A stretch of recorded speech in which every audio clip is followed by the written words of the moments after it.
Thank you.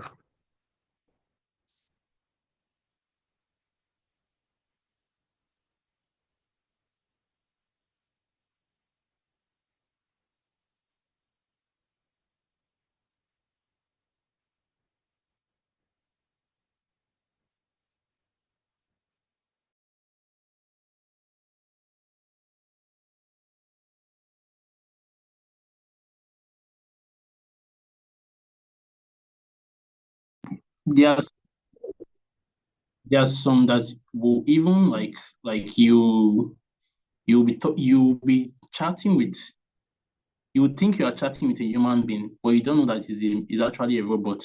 You tell it your symptoms, you tell it how you are feeling, and it will be giving you responses. Because now it will even joke with you, crack jokes with you, and you will laugh, and you know that it's a robot that is talking with you, stuff like that. So there are many of them that are rising, and in the future there will be more advanced one like that can even speak your language, that can speak if it's Igbo you want to speak or Yoruba or whatever.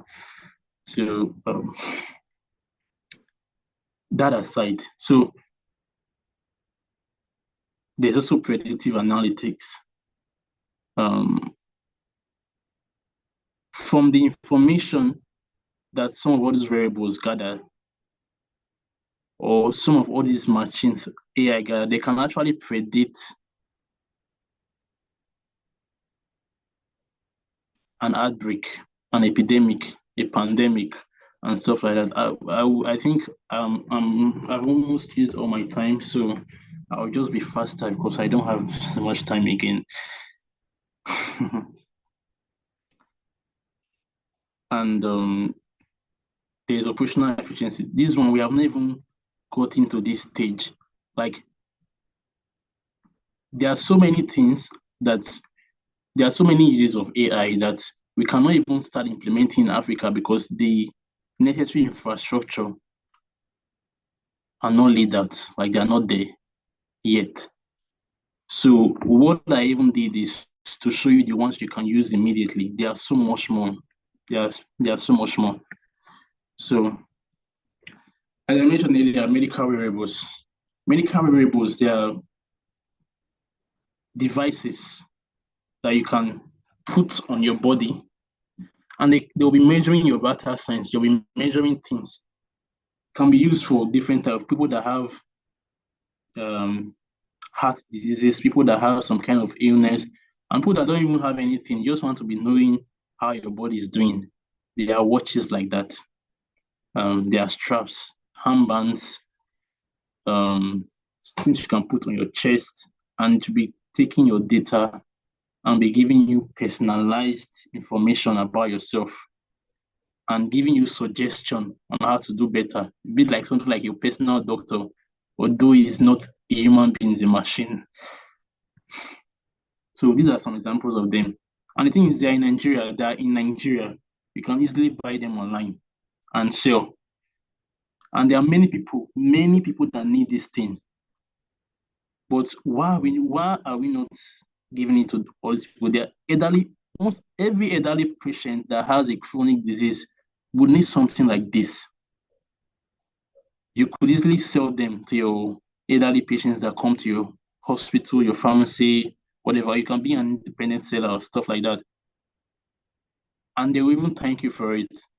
But they are the people that are doing this are not much because many people do not even know that what these things can do. These are some of them can strap and get results. So these are some of the data they can measure. These are it's not limited to this, but this is just some of them. Your heart, I say for your heart rate, your electrolyte level, electrocardiogram, encephalogram, your respiratory rate, your blood oxygen saturation, your even your body posture. For people that are having, say, elderly people or people that are having walking problem, there are some people that have problem with their gait, the way they walk, might be indicative of something else. Say problem with their spinal cord, nervous issues, rheumatism, arthritis, and the rest of them. These machines can actually model your posture. Like they can look at it and they can tell you you're not working right. Or they can just pack all the information and send to your physiotherapist or your doctor. So over time they'll know this person is not working really straight. There might be something wrong with this person's bones or spinal cord or whatever. And they can do further diagnosis and stuff like that. You can monitor your eye movement, can monitor your stress level. If you can tell you when you have been overstressed and give you um suggestion suggestion on how to calm down and stuff like that. So these are some of the things. As I said earlier, um, without data, there's no AI.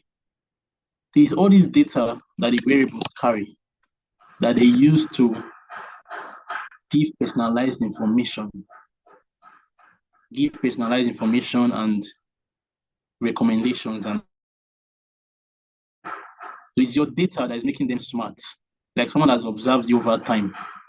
Well, in this case, they don't need a long time, just a short time, in months, 2 months, they can start giving you recommendations. So that aside, so these are some of the things that they can do. I will not spend so much time here.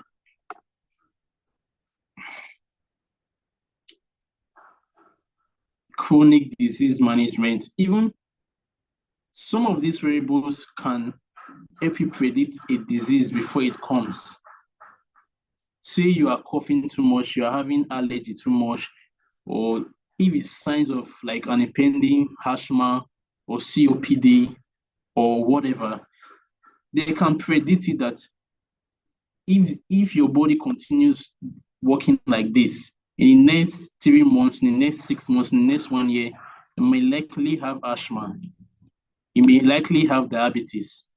You may likely have convulsions. They can predict it based on your data, and then what will be left is to meet with your healthcare professional, your doctor, to tell you ways to actually preventive medicine. So that's for that. I think I will just go forward because I think my time has already elapsed. So opportunities, as I said before, there are so many, and there's also virtual reality, AI models. AI can be used for education. We have not even scratched the surface in Nigeria because we are still trying to deal with basic problems. Not talk of like all these ones that they'll be teaching you through virtual reality. So we are still trying to deal with basic problems, and it's like it's not really looking good. And another thing is majority of the people that are supposed to be doing this thing, the healthcare professionals that are in power, that are in administrative roles, they don't even know anything about all these things. They don't know that AI can do all these things. And they are very reluctant to change. It can be used for drug discovery. As I said, for mobile apps, it will erupt in the future. So what are the challenges we are having? As I said before, data gaps. There is no AI without data. I think this is like I can't. This is like the 1 millionth time I'm mentioning this thing. You need data to train AI. Now the problem with Africa, or let me say Nigeria. Let me not speak for other countries. Nigeria is that data is not even available. We don't store data, and it's very bad. Like data for if you are a tech person, you know this. You want to carry out a project. You want to carry out a healthcare project. You look for data you not see, basic data that we are supposed to be storing. And if you don't have that kind of data, there's no way you can create AI that will solve that problem because the AI needs data, and we don't have that. We don't have that. That's one of the problem. We don't have data, and it also presents an opportunity. So, as I said earlier, as you are listening to this, you should be thinking, how can I solve this problem? how can I solve the problem? How can I create solutions to these problems we're having? You can easily create your you can easily create your own data company that supplies data to people that need it, that procures data. Although the market is a virgin market actually, it's like it's there are very few people that are doing it. But you should not look at it, you should not look at it as something that you just do and start getting money immediately. It might take some time, but at the end it will be way to be worth it. Let me give you an example of what I'm talking about. Say for you want to create AI that will help with with diagnosis, with prescriptions based on results that they are having. If you want to get prescription data from all the pharmacies in Nigeria, I'm very sure you will look and look, and most of these data are in like the POS software of each of the pharmacies in Nigeria, like POS software that is software they use in selling. Those software, some of them, those are software they have not been connected to the internet for like 10 years. They'll keep on using it locally like that, and it ought not to be so. So many things like that, many things like that. We need infrastructure. We need unlimited internet and stuff like that. So I will not dwell so much on the problems, but as you are seeing the problems, you should be thinking of solutions to these problems. So what will the future look like? What will the future look like? At first there will be AI democratization. I said earlier, like more and more people are getting to know about it, and like almost every the average Nigerian has a smartphone at least. So there will be more apps for healthcare using offering different AI services. If you are a healthcare professional, you should go and read about generative AI in healthcare. There are many, many possible applications, many things that you can do with generative AI in healthcare. Many things that you can do. So then there will be community AI, like and this is one thing I always say, and I'll still say it here. In most of the people that built most of these Western countries, I know their government really did a lot. Their government has done a lot, and they're going to keep doing a lot. But individuals also played a role in their development. So instead of crying that the government is bad and this and that, you should look for ways to make things better. Look for ways to solve some of what these problems that the government has neglected, they are not interested in solving. Look for a way to solve these problems in our healthcare, and the money will follow.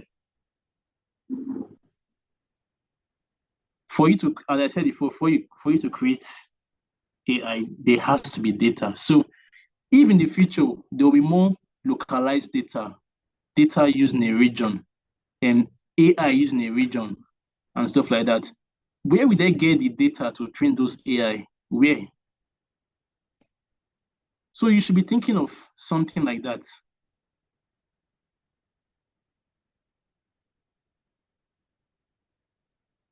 Should be thinking of something like that. So let me just go forward because there's no time again. I think it's almost an hour.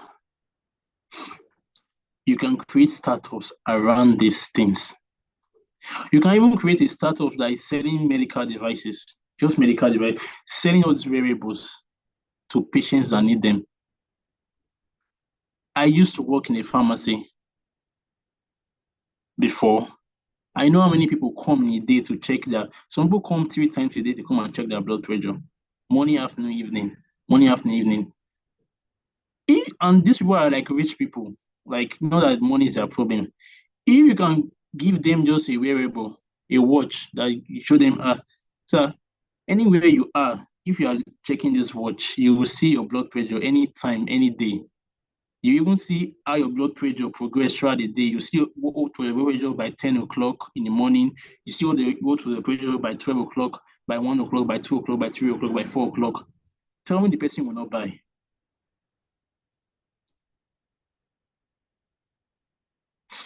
So these are stuffs like that.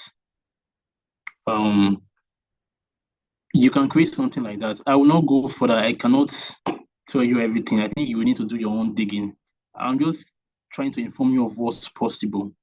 So you can go and do your own research if you're really serious about it.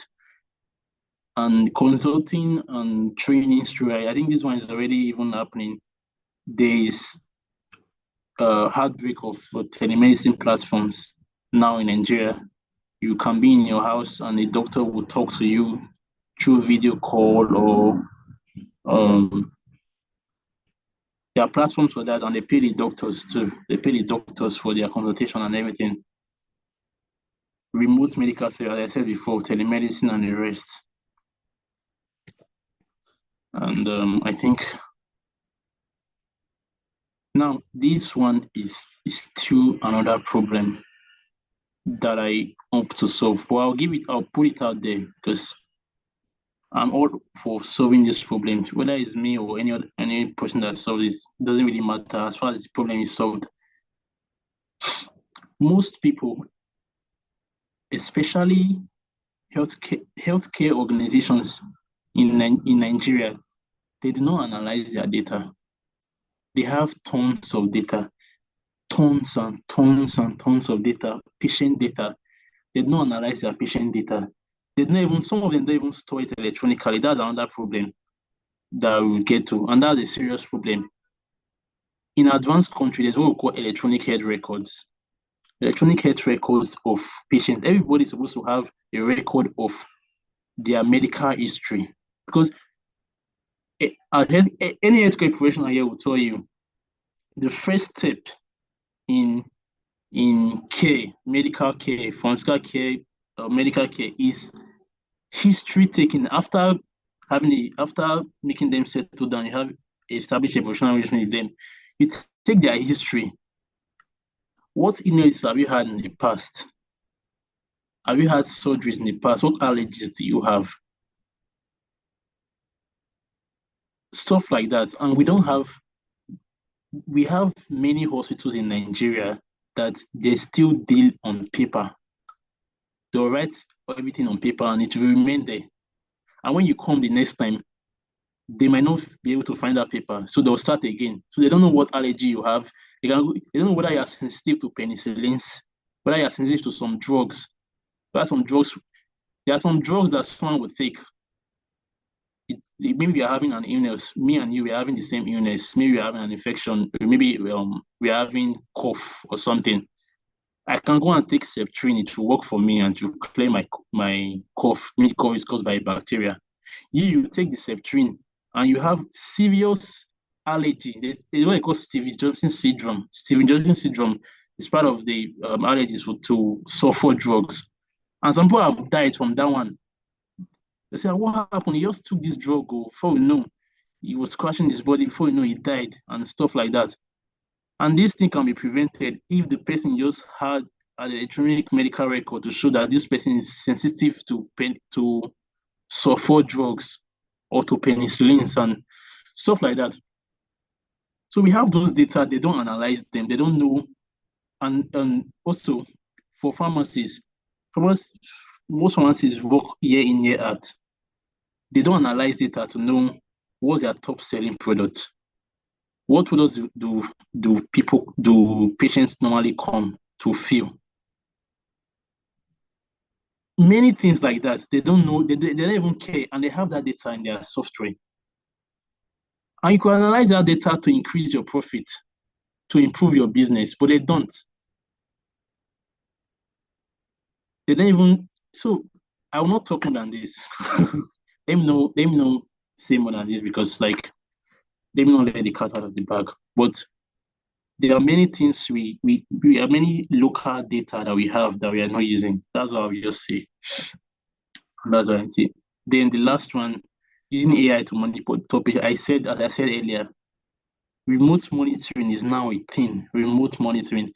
I should have even put slides to show you dashboards of remote monitoring. It's now a thing. Like someone can be in another country, and in your phone, you are seeing the person's heart rate, how the person's heart is beating. You are seeing the person's electrical signal, the person's ECG. You are seeing the person's oxygen saturation level. You are seeing the person's blood glucose level. You are seeing whether the person is stressed or not. You are seeing everything from your phone, and the person is in that country. It's is a thing now, but is not so common in Nigeria. And I don't know why. Because those machines are here that you can use them, but people do not know of them. That's the thing. The ignorance is our problem. So these are some businesses you can start with AI. AI, as I said before, AI that I will not talk much of it. I've already said for AI diagnosis, there's health tech, there's augmented reality, virtual reality, using AI to teach people and stuff like that. Supply chain is still another problem. It's one of the major problems we even face in Nigeria. Supply chain, not Nigeria, Africa as a whole. They will bring drugs from abroad, drugs worth hundreds of millions of dollars. Before it gets to the rural community, where and these drugs have been paid for, free drugs. Before it gets there, some of the drugs have lost. And they don't know who took it. They don't know this thing. But if you know how to apply AI to supply chain, I'll still go for to talk about blockchain and this thing. It's there. There's a way you can use blockchain technology to make sure these problems I think I'll just go there and talk about it. So I've talked about the rest of the virtual clinics and all. I think I should round up right now. Now I think this is the last slide. Some of the wording mentions.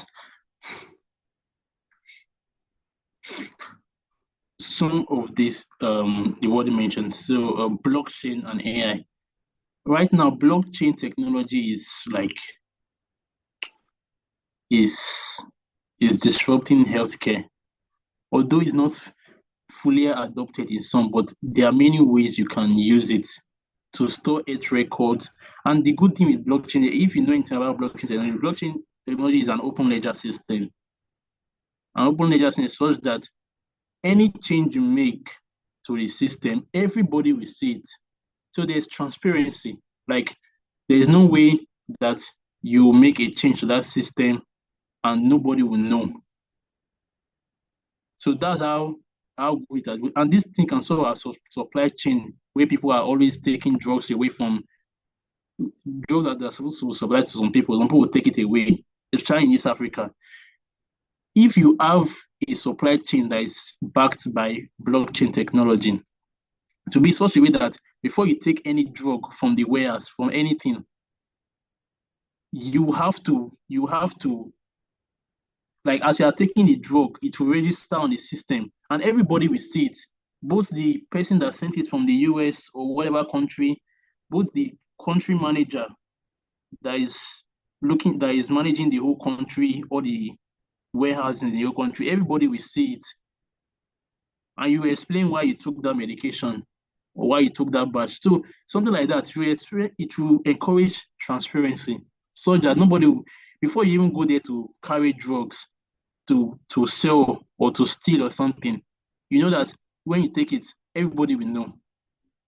So to encourage transparency, they also use blockchain in clinical trials. Well, I will not go into that now because I've already exceeded the 1 hour limit. And there's medical billing and foundation. We are not even ready for that yet. So some of the body mentions, as I said earlier, personalized medicine, I've mentioned that before. The way AI is now, there's what I call personalized medicine, that they are not just treating you with anything. The medical care they are giving you is tailored for you personally. Both the drugs, they'll take your genetic profile, know the drugs that you can take, the drugs that you cannot take, analyze your genes to know the one that you have allergies to, the one that will work better for you. So I'm sure many of us did pharmacogenomics when we're in school, so we know what I'm talking about here. So stuff like that, I will not have time to explain it because we are coming to the end. Then Elon Musk Neuralink, it's just a word you mentioned.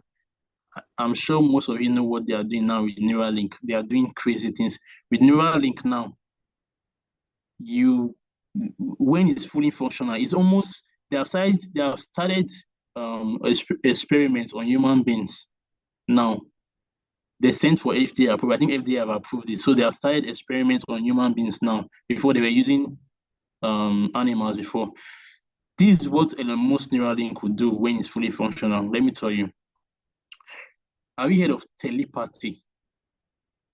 Ability to use your thoughts to do things. That's what it will do. Like if you want to put off the TV, you're in your house. Maybe you have been watching TV, you want to go to sleep. You don't need to go and look for remote. You don't need to stand up to go and turn off the switch. You just think of putting off the TV. TV will put off by itself. You want to carry, especially for people that have prosthetic arm, means someone that they cut both of their arms. Maybe they cut your hands. Maybe you had problem. They had to cut your hand or something.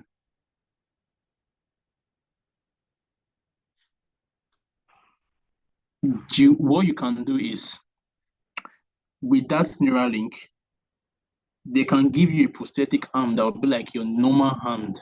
You can use it to grab things. You can use it to do anything. From sending signals from your brain to that prosthetic arm, that artificial hand, the artificial hand will be working exactly like your normal hand. And they are in the end, they are doing it for a way that it will be like you might not even need to do anything just with your thoughts. You can put off the fan, you can do anything in your house as long as they are connected to internet and they are connected to electricity. You can send information to them without having to go there and do it, just with your thoughts. So that's that for the Neuralink. Then the last one, 3D printing. This is, and I'm surprised many people are not into this. You know that more than 95% of implants of what they call them again? Give me a sec. More than 95% of neural hearing aids are actually 3D printed. You don't know about 3D printing. 3D printing is like where you can carry something, say like a machine or an object, or even organs of the body, heart or something like this, and you just impute it into a machine like this. Let me see if I can go forward to show you. A machine like this. You will just send the information to the machine. Then the machine will start printing exactly that same thing. Exactly that same thing. Say, for example, anything like an object, you want to replicate it, you want it to have exactly the same thing, the same shape, the same holes, the same features, the same colors, the same material. You can use machines like this to do an exact replica of that same thing. And the way it is now, in the future, not just in the future, right now, so if they're already making 3D, they're printing organs, tissues of the body in 3D. Although the problem they are having now is the vascularization, that's like the blood vessels, for the blood vessels inside to connect to your own blood vessel So that will take some time to do. But to make a 3D heart, exactly, they can make something exactly like that. But the vascularization is their problem now, but that's their problem. But all these implants, all these dental products, bridges, crown, wearables, they can be 3D printed. And 3D printing machines, some of them are not so expensive. So what stops you from actually maybe contacting people that make some of all these things abroad and tell them, like, get a license from them to actually 3D print some of their products in Nigeria and sell some of all these medical equipment, majorly medical equipment, surgical equipment, many of them are 3D printed. And you can easily do that. You can easily, you can, all you need is their like a approval from them to actually 3D print all these products. And you can make them in large scale and sell to people. All you need is that 3D printing machine. And some of the machines are not so expensive. I went online and checked. Although this one is like there are different types of machine for 3D printing. So let me know like so these ones are cheap ones, 160,000, 1.2 million. There are 3D machines that are like 10 million, 20 million, depending on what you want to print, 3D print, what you want to replicate. There are different machines for it. So I think that's where my like my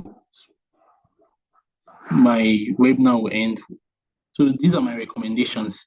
There should be data acquisition. That's the main thing. For us to advance, we need data. Even without you doing AI, you need evidence-based approach. In medicine, evidence-based, like based on data that you have acquired over time, based on research. So we need data to do all those things. And without data, we can't do. And we know those infrastructure, and government has to step in. But if government does not step in, you yourself, you can create something like that. You can do it in your small way for the future. So on this note, that's where I will end my webinar. And I just want to say something. As I said earlier, like you can't really be waiting for the government to do everything. You yourself, you can do some things. You can try and solve some of the problems for the future. It will make you very relevant yourself. You within yourself if you want to. So that's where I will end. And I'd like to get your feedbacks and questions.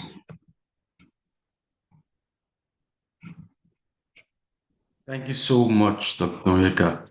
That was an amazing presentation. These kind of topics are not they are not topics that you can use an hour or two to actually talk about. This topic is almost like a faculty in some studies, in digital health and stuff like that, in digital health, healthcare innovation. It's wide. So there's no way we can talk about this kind of interesting topics in an hour. Understand? It takes time. And the reason why we're doing this webinar is for people for healthcare professional primarily, like what is said at the end of the presentation is for healthcare professionals to wake up, especially in Africa, to wake up to the recent reality that we are in right now. One of the ideas that I always speak out for is that when it comes to healthcare innovation all over the world, what we see is that we see computer science professionals, we see other people in other fields coming into healthcare to lead innovations, while the doctor is out there, the nurse is out there, the pharmacist is there. The real guys are out there. They're not really into innovation. And then what this causes is that when these kind of innovations come out, they don't really have the strength because most of the experiences of the healthcare professional themselves have not been imputed in the solution. So what we're trying to do is wake up healthcare professionals to the truth that you can be innovators too. You can be leaders in innovation, in the entrepreneurship. You can bring your experience, your 2 years experience, 3, 4, 5, 10 years experience as a healthcare professional. You can use it to solve real life problems with the help of technology. And webinars like this happen to open our eyes, open us to the realities of these possibilities. So yes, it was a wonderful presentation. Everything he said is so true. Potential of AI in healthcare is vast. Like I said, we cannot finish it in one meeting. It's not possible. It's not possible. There's a lot to talk about, guys. A lot to talk about. We talk about the possibilities, talk about the recent opportunities, you talk about the challenges, you talk about what is being done right now in AI and healthcare. So there's a lot going on in the AI ecosystem in Africa, a lot going on, but we're not there yet. We're not there yet. And this is the best time for you. This is the best time for us to latch on to this present wave of AI globally. AI is still new all over the world. The rigorous AI research has been ongoing, but it started to become a thing in early 2010. Then in 2020, OpenAI came up with their ChatGPT model and all that stuff. Yeah, so it's still very, very new. We have very few startups in Africa doing stuff like Intranet, MDAS, and HelpMom. We've covered those in our editorials in our publications. You can read them up on the website. So now we're going to go to questions and answers, right?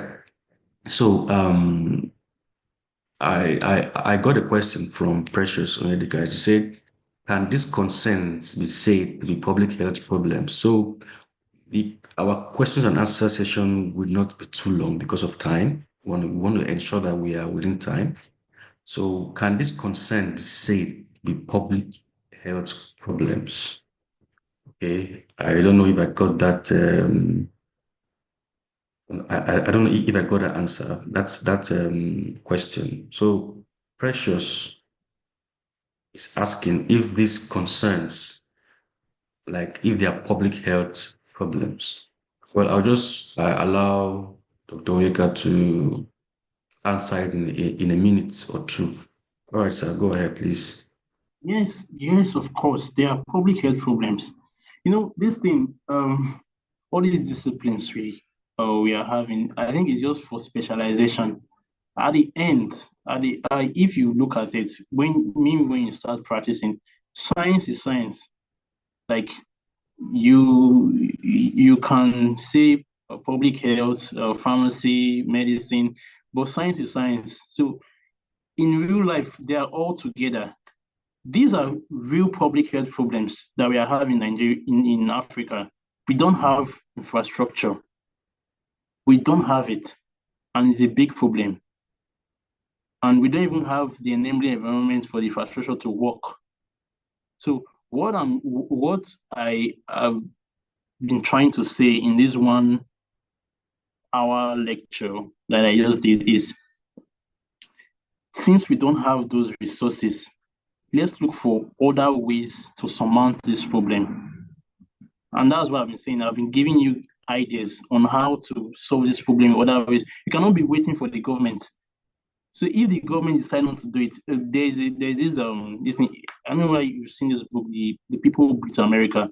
Apart from America becoming a very big country, and then know their government really did a lot, they were individuals that really built America. All this Andrew Carnegie, Rockefeller, and the rest of them, they really did the big things in America that made America become what it is today. They built railways, they built things for their business to flourish, for distribution systems and everything. So if we are having this problem, instead of waiting for the government to do it, if there is something that you can rally people to do, then do it.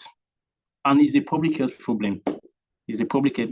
If you actually look at it, if you look at what public health aims to do, it's actually what I just talked about, but with an AI approach. So that's it.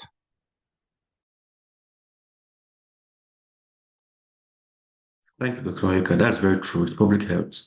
You know, all the problems that we are going through as a community or a society are all public health problems, you know.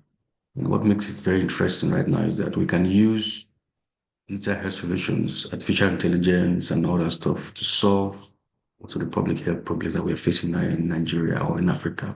But the problem we have is infrastructure, right? But we cannot wait for the government to provide infrastructure before we move. You know, if we're waiting for the government, when we're doing things like this, okay, the government will do this, the government, no, no, no, no. We in Africa, we can't wait for the government. We have to pull ourselves by our bootstraps, you know, and take action. Yeah, take action. So thank you so much. Okay, so Precious is satisfied with with the answer, but just asking another one. Say, please, Dr. Onyeka, I'm a public health specialist. I need more programs from this field. Okay. How can AI be impacted to food health science? Is this doable? So another question there from Yes, Precious. Okay, yes, go ahead, please. All right, Dr. Onyeka, go ahead. Just a minute or two. it can be applied to food science, and there are many ways. What you eat. As I said earlier, I talked about personalized medicine. I don't know if you listen to what I said. Personalized medicine. That's the future. Precision medicine, because what you eat, um, your genetic profile actually like it goes a long way in determining your health.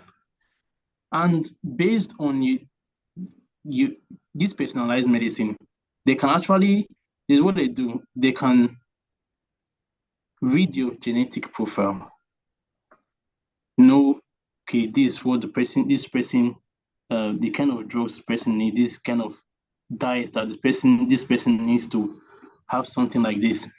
And they can give recommendations on your diet.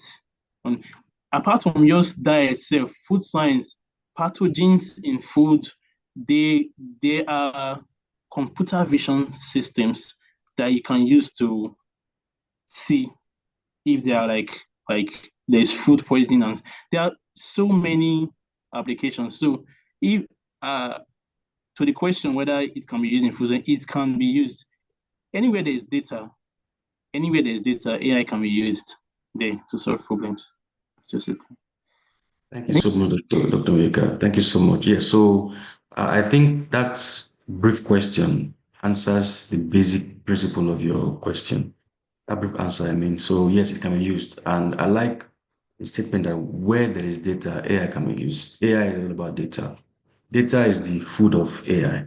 Data is, in fact, experts of this century, technological experts say that data is the new oil, right? That is, data is the new gold. Where you have data, you have everything. So you see companies like Microsoft, Google, IBM, Meta, and the rest, all their power is in data. The government in your country, their power is the data that they have. But unfortunately, in Africa, we are one of the biggest producers of all kinds of data, healthcare, social, agriculture, just name it. And we are not harnessing it. So it's just like it's not the opposite of the oil that we have. We have oil, we are using it, but we're not getting the money. And now we have data, we're not using it at all for anything. And that's why you see foreign countries are not the one coming now to use our data. But you can stand up and begin to think innovatively. You see that this meeting is not just about AI in healthcare. So there, for me, I've already seen some entrepreneurial possibilities already. You know, I've seen that to innovate in AI, you don't really need to have a lot of money, right? All you need to have is an idea and some little technical know-how, right? You don't need to know how to code. So AI has really helped us in that aspect. You don't need to know how to write pages of codes. You know, AI can do almost everything right now. For cloud servicing, you can use Amazon Web Services. You can use other third-party cloud services to host your data. So the possibilities are just enormous. And that's what we want to do for healthcare professionals, especially in Africa. So we have another answer there. Sorry, another question there from Victor. How can AI-driven solutions address the unique challenges of healthcare delivery in Africa, such as rural accessibility, language diversity, and limited infrastructure, while ensuring affordability and inclusivity for all? Now, that's a very long question. It's also a very good question, too. It has two I parts. think All right, go ahead, this please. this whole podcast, this whole thing I said, everything I said from A to Z is actually the answer to this your question I just said that I just asked just now. So I'm surprised. I don't know whether you listened to the to all I said from the beginning, but I'm surprised you're asking that question because everything I said from the beginning to now addresses this thing. How can it solve the problem in rural areas and this thing? And I said something about portable AI devices. Okay, okay, okay. You said how AI can solve the problem of infrastructure, especially in rural areas. And I said something about portable AI devices. That if, say, for example, and there are many rural areas in Nigeria, villages and this thing. Say, for example, say you're a doctor or whatever, and you're working in a local hospital, you need machines to do X-rays. You need to do tests for your patients that come, and many things that you need those infrastructure, and they are not presently there now. I listed more than 10, 20 AI technology that you can use to actually do that. There's Butterfly IQ that you can use to do scans for patients that come with, like, maybe you want to check their soft tissue, you want to check their lungs, you want to do ultrasound scans, and the rest. There's Butterfly IQ there.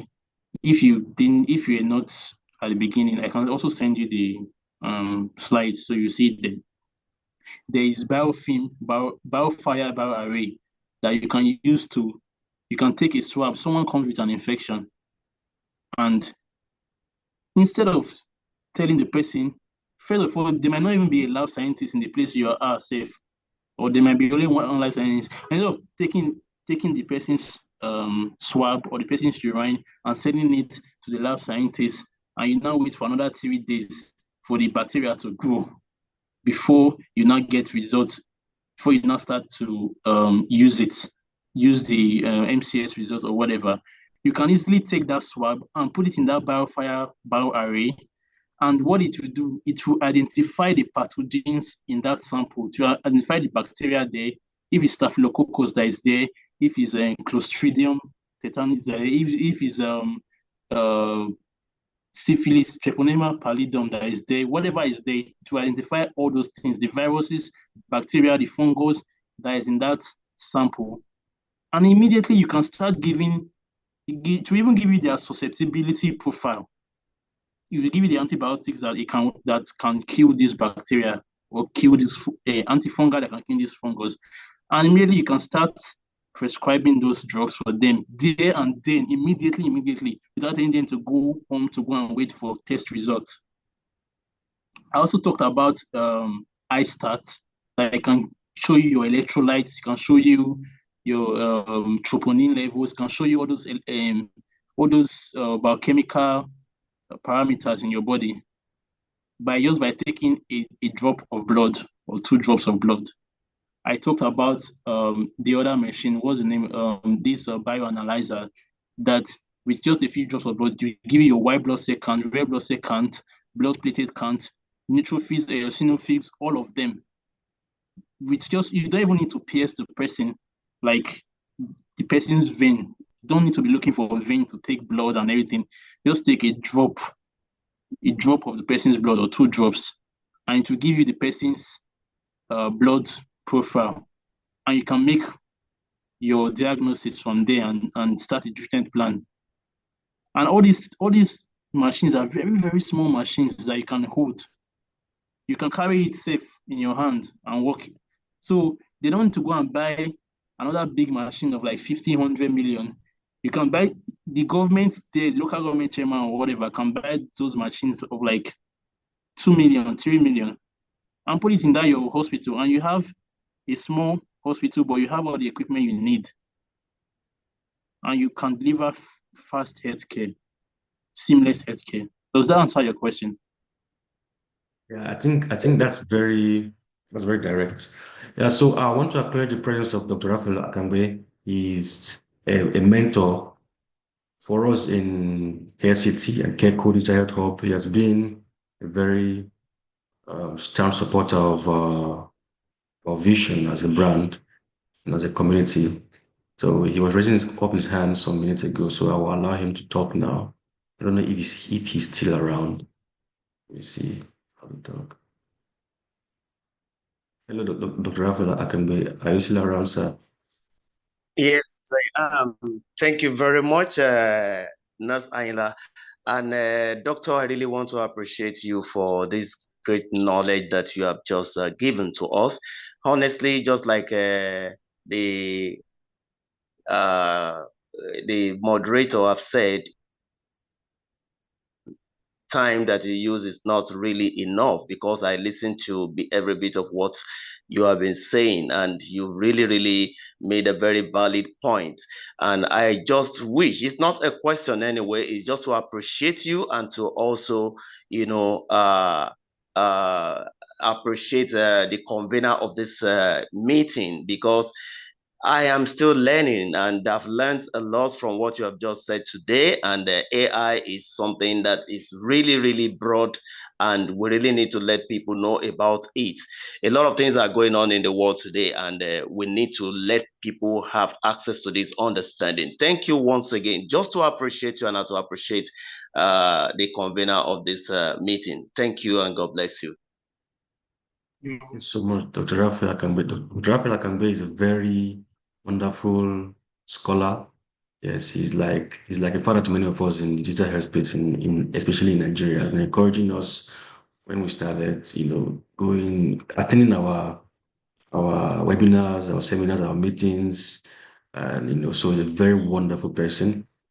Yeah, and we have very very strong plans of bringing him on board in our future webinars that will be holding, because this year in Care City we want to really focus a lot on community building. So we're going to have a lot of webinars, seminars, and workshops that are going to coming up.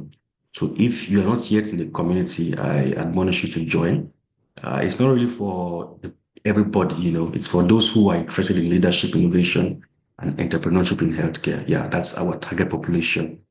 So if you are interested, before the meeting comes to an end, I will send links to our community pages. So I have a question here from Jubril Mumin. As a student, not as a nursing student, I can say this webinar is an eye opener.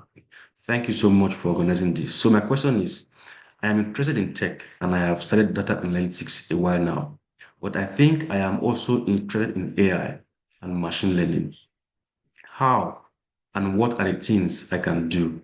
Where do I start? How do I go about it? So I'll just allow Dr. Oyeka to answer this question within 2 minutes, and let's see if his insight can actually guide and direct you. All right, sir, go ahead, please. Okay. If you listen to me throughout the presentation, I was only saying one thing repeatedly, that without data, there cannot be AI. Data needs AI. And you said you are learning data analysis, or you are a data analyst already. So you're already on track. Is a progression from data analytics to data science as a whole, to machine learning, to AI. So that's how it goes. It's like a profession progression, data analysis, data science in general, then machine learning.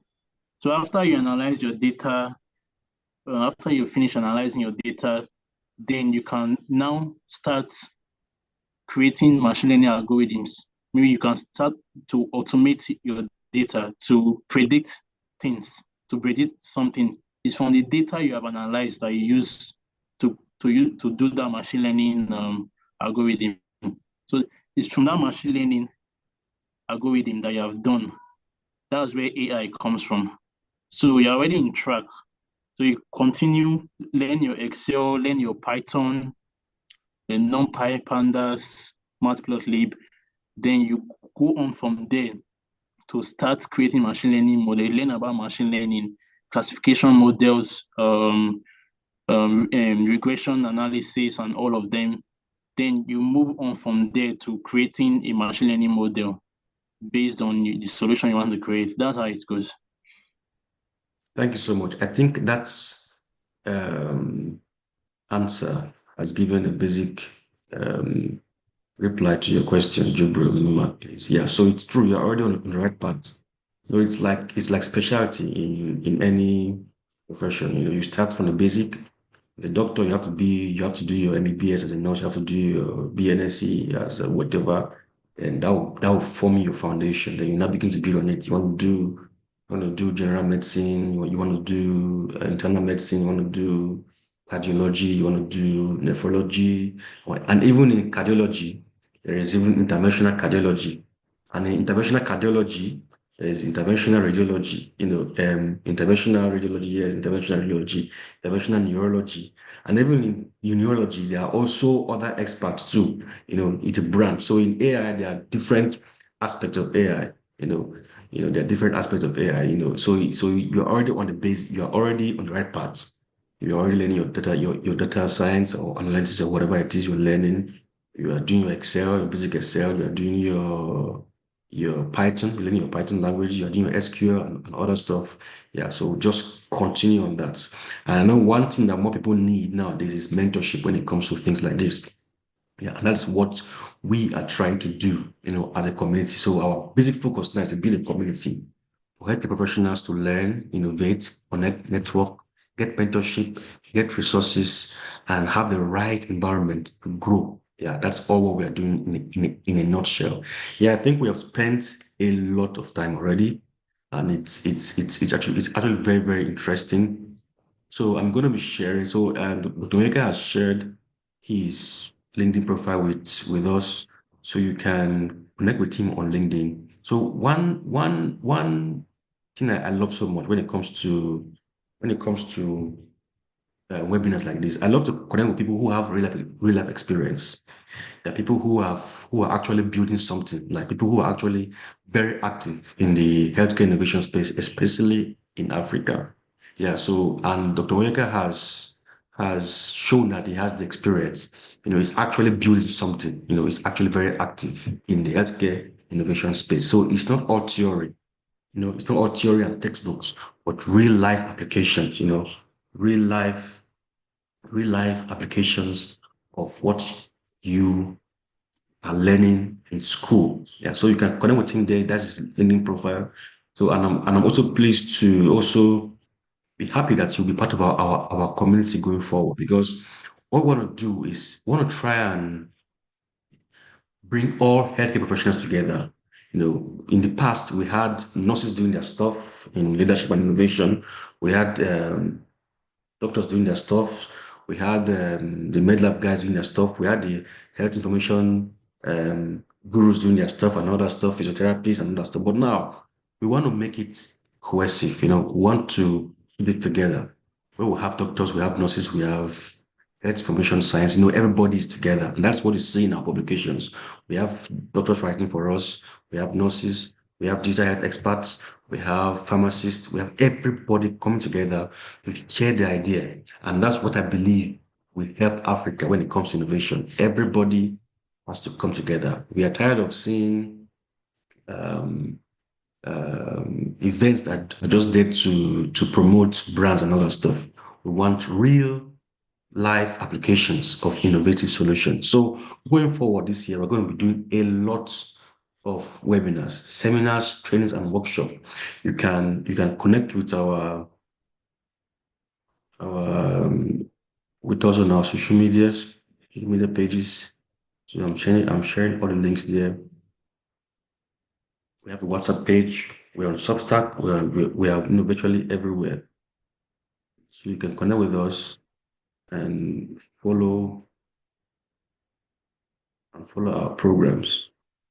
So in about 5 minutes time, I'll bring the meeting to an end. So you connect with Dr. Eka. He's very active. If you have ideas, you can share with him too. You can see he also has a very big entrepreneurial mindset. Yeah. So because the idea of innovation is to create solutions, right? And at the end of the day, create opportunities, create opportunities for us to innovate. Yeah. So thank you so much, guys. If you have any other questions, we can't take any other questions for now. If you have any other questions, you can join you can join the WhatsApp group. You can join us on Facebook, join our Substack newsletter. We'll answer all questions. And for the recordings we made available for the meeting, sent directly to registered emails.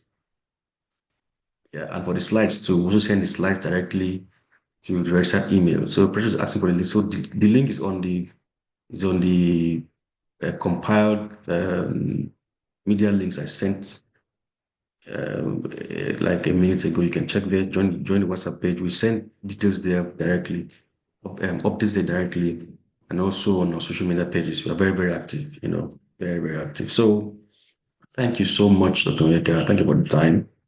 It's very rare to see someone who's going to give almost 2 hours of his time and also minutes and time prior to preparing for this.